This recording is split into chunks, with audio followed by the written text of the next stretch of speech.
raconté que les femmes elles perdent tous leurs enfants. Voilà, les gens n'ont plus à manger, n'ont plus de ressources en fait. Là, ils viennent de mourir hier.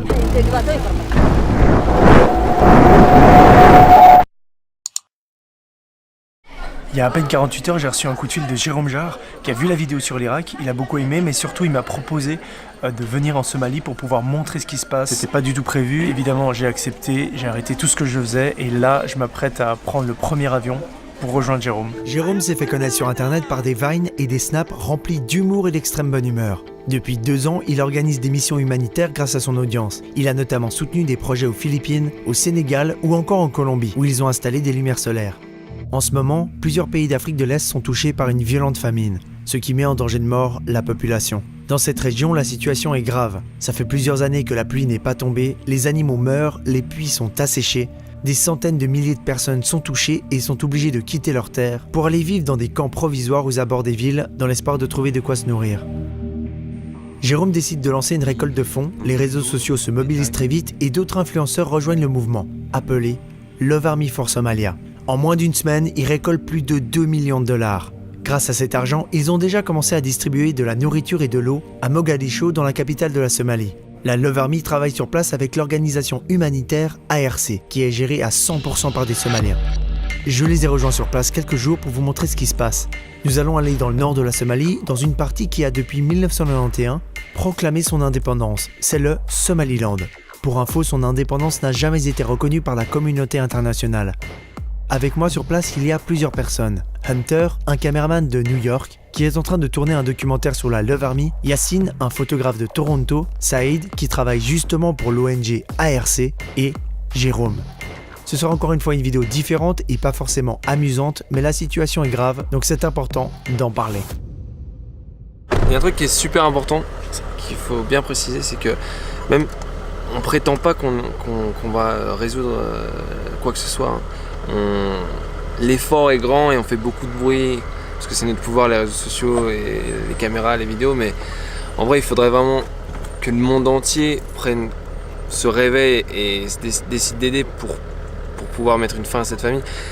Dans les prochaines semaines, dans les prochains mois, c'est des centaines de milliers de personnes qui risquent de mourir et on essaie juste de faire le maximum, mais c'est important de préciser que l'impact qu'on a sur place, il est tout petit par rapport aux besoins qu'il y a.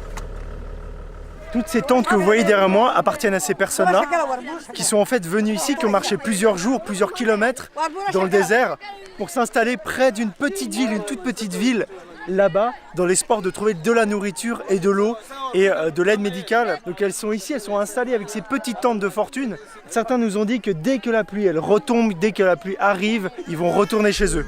Le problème, c'est que cette attente peut encore durer longtemps et que personne ne sait quand il pleuvra suffisamment. Et pendant ce temps, ces gens ils restent là dans ces camps extrêmement précaires, sans nourriture et sans aide médicale, où la situation peut s'empirer très rapidement.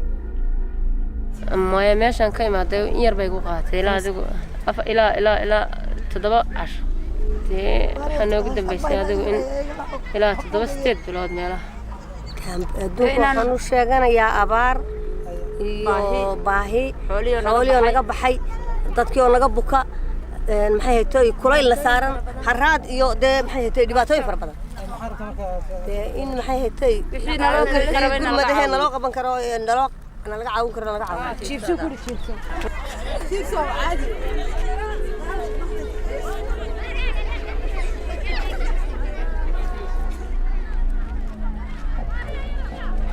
Comme vous l'avez pu le voir, simplement, elle vient de me montrer que c'est chez elle.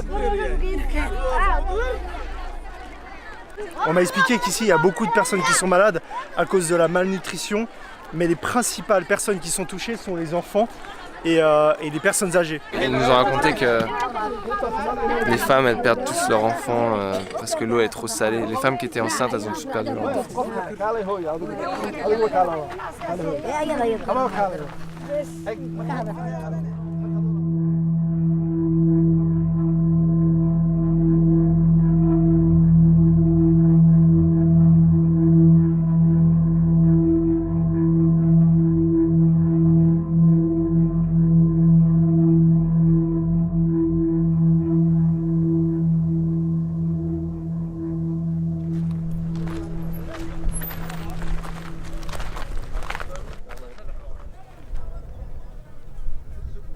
This is so sad to see.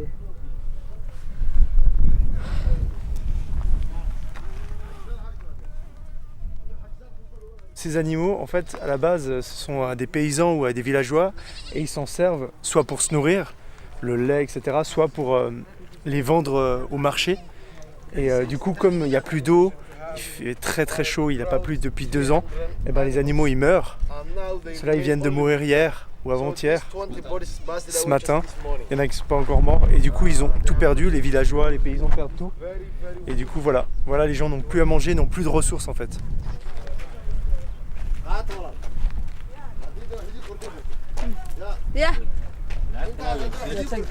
Ils viennent d'arriver à destination, c'est là qu'ils marchaient pour arriver là. Il y a un building là-bas où il y a un puits où il y a de l'eau en fait. Donc ils ont marché 24 heures pour arriver ici. On a l'air plus inquiet pour eux que tu vois ce que je veux dire. C'est parce qu'en fait c'est là qu'ils marchaient pour arriver là. Donc là ils vont s'établir, ils vont vivre ici.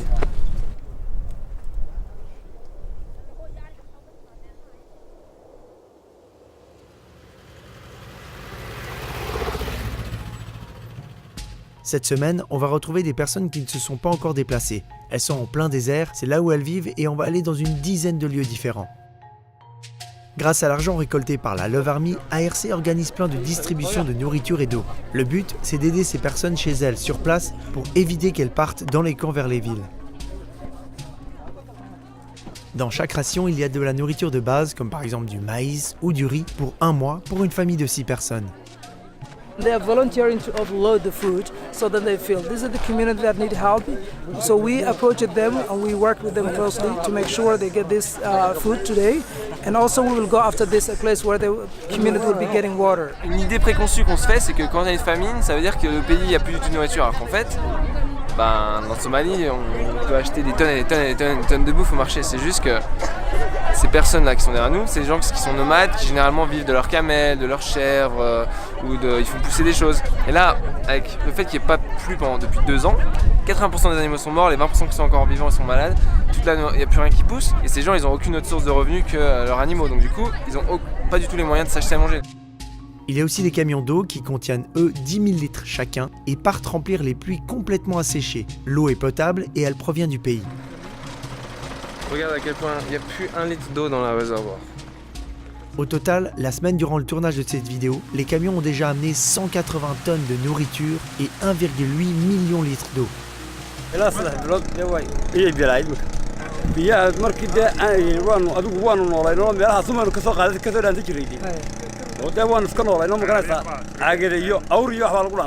Et toutes ces actions, c'est directement grâce aux dons des gens qui se sont mobilisés sur les réseaux sociaux. Et ça permet d'aider concrètement des milliers de personnes sur place. T'as vu tout le monde qui tue là? S'ils tuent toi mec. Non, ils suivent toi mec, c'est toi le chef, c'est toi le boss, c'est toi le grand frère. Regardez ça, Jérôme le grand frère.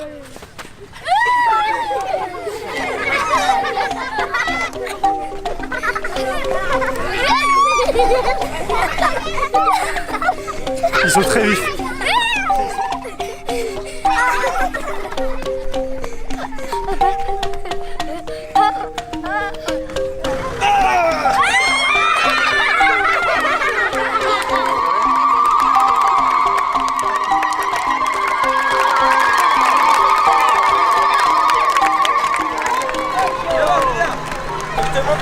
En Somalie, ils mangent énormément ils mangent énormément de salade, c'est super bon. Il paraît que ça te met de bonne humeur. Bon, c'est un truc qui te défonce un petit peu. C'est légal ici. Voilà, c'est illégal aux États-Unis, illégal dans pas mal de pays. Je sais pas si c'est légal en France. Ça s'appelle du cat. Et ils sont assez friands de ça ici. Tu sais pas où ça a été pris? Justine, c'est pas grand chose.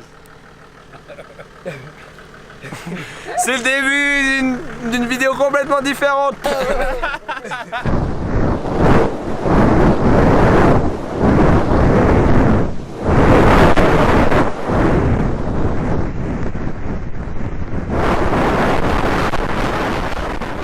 Je connais beaucoup de personnes qui sont restées assez indifférents à notre campagne, à notre levée pour la famine, ou qui disent oh, la famine ça me concerne pas, pourquoi on s'occupe pas des SDF en France en premier, etc. C'est facile de dire ça parce que la famine, ça paraît être tellement éloigné, ça peut être une statistique, c'est un grand mot. Je connais pas beaucoup de personnes qui resteraient indifférents à ce qu'on vient d'entendre. Elle nous expliquait qu'elle n'a pas pu nourrir son fils hier soir et ce matin. Il a mangé un tout petit peu de riz ce midi. Ils en sont là, quoi. Ils en sont à ce point critique. Qu'est-ce qui va se passer dans un mois quand le puits est vide et ils me disent même RRC, ils savent pas s'ils peuvent revenir. T'as vu la galère pour venir jusqu'ici? C'est ça la réalité, quoi.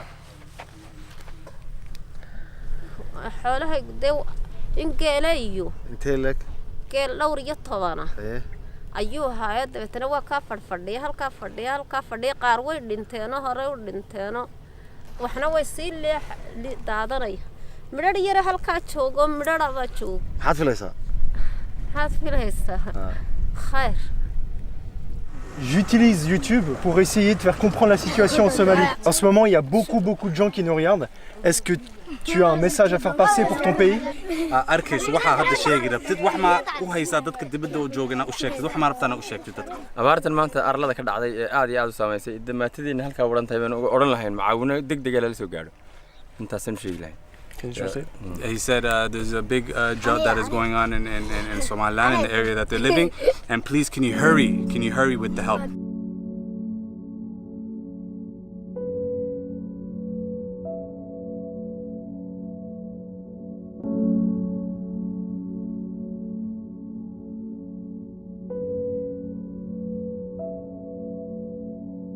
Je vous ai suivi toute la semaine, j'ai vu que vous faites des distributions d'eau, des distributions de nourriture, mais rapidement, vous agissez maintenant dans le présent. C'est quoi la suite? Qu'est-ce que vous allez faire comme action dans le futur? First of all, we would like to continue helping these people until there's enough rain and then also enough food. What you have seen is an emergency situation. People need water, food, and that is what it is.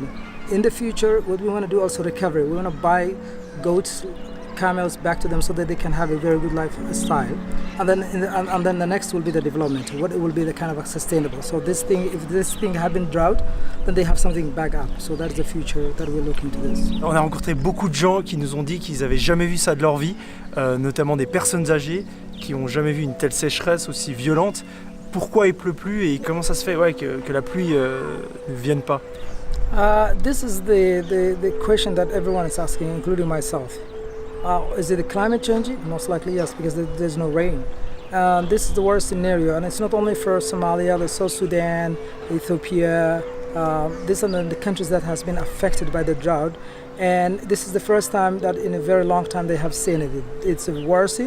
The difference between this and other drought that happened in Somalia, this one has impacted from corner to corner Somalia, Somaliland. Comment les gens, le monde peuvent aider ces personnes, ou les gens qui regardent cette vidéo peuvent aider les personnes qu'on a rencontrées durant cette semaine? There are many ways that people around the world can help you.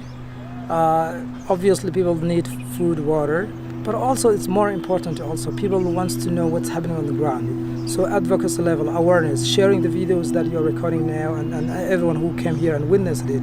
That's the most important thing. Miscommunication is a key. That is why these people have been suffering from a very long time.